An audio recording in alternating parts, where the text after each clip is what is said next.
Hello, Chess Edwards here from beautiful Del Dios out here in Lake Hodges, northern San Diego.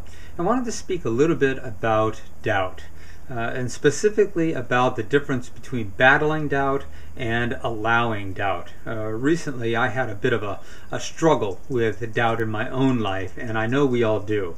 Doubt can rear its head in a lot of different areas in our lives, and I think especially if you're kind of pushing the envelope in your life and you're trying to lead a creative life, those of you out there who are really pushing the boundaries and putting yourselves out there in ways that are fairly bold and courageous, that especially puts you into that position of really where people's opinions may be coming at you and can elicit doubt, as well as your own internal doubt that comes up simply because you recognize that what you're doing is extraordinary, and you're wondering if it's going to fly or not. So I wanted to talk about doubt, and specifically around battling doubt. What I found worked for me was, or actually what I found didn't work for me, was the battle of the doubt. It came raging back into my life a couple of days ago, and it was pretty strong and somewhat debilitating for a day or so, until I really started to get some teaching and some instruction around this from the coaches that I have in my life and the teachers that I have in my life. What I was doing was I was really trying to keep doubt out.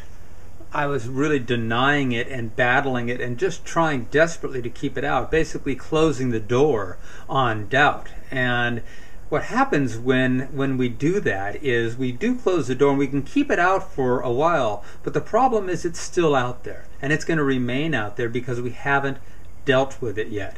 So keeping that door closed takes a lot of energy. It takes a lot of attention, and when my attention drops or my energy drops, it's easy for that door then to swing open and doubt to come raging back in. So what I've learned now is really to allow it in. To allow it in. And then also, when I allow it to open that front door to allow it in, I got to open the back door as well, recognizing I'm creating a flow. I'm not allowing it in to live. I'm not allowing it in to occupy my life. I'm allowing it in so that I can make friends with it, so that I can understand it, learn what I need to learn from it, and then invite it to move on out the back door. And once it's out the back door, a lot less chance it's going to come back around again and wait for me again outside that front door. So it's like that old, well, it's like Tai Chi. You allow things to come at you so that you don't push them away. You allow them to come at you so that you can take that energy, keep it moving, keep it flowing, and move it beyond. Winston Churchill said it very well when he said, when you're going through hell, keep on going, keep on moving. We don't want to battle things and struggle with things and wrestle with things in such a way that they really get us in that chokehold, and we are spinning our wheels in the mud in areas where we don't want to spin our wheels, where we don't want to stay. Allow it in, embrace it, love it, if you will, and allow it to move through. So one of my teachers said to me this last weekend, and this really set it home for me, was, if you really want to practice true faith, allow doubt in. You know, that's true faith. Do you have the faith to allow it in, recognizing that it's not going to own you, it's not going to define you, it's simply a part of you. It's all, all these things are a part of us. Our fears, our doubts, our ability to love, our ability not to love, the good, the bad, the shadow, the light, it's all a part of us. So the advice is not to pick and choose what you allow in and what you don't allow in.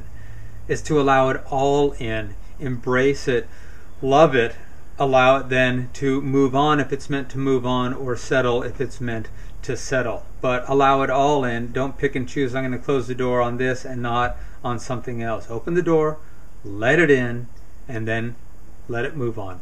So, some words on doubt. And again, remember, true faith is allowing that doubt in and knowing that you're strong enough, that you have that open and courageous heart and support in your life to deal with it, and then move it on.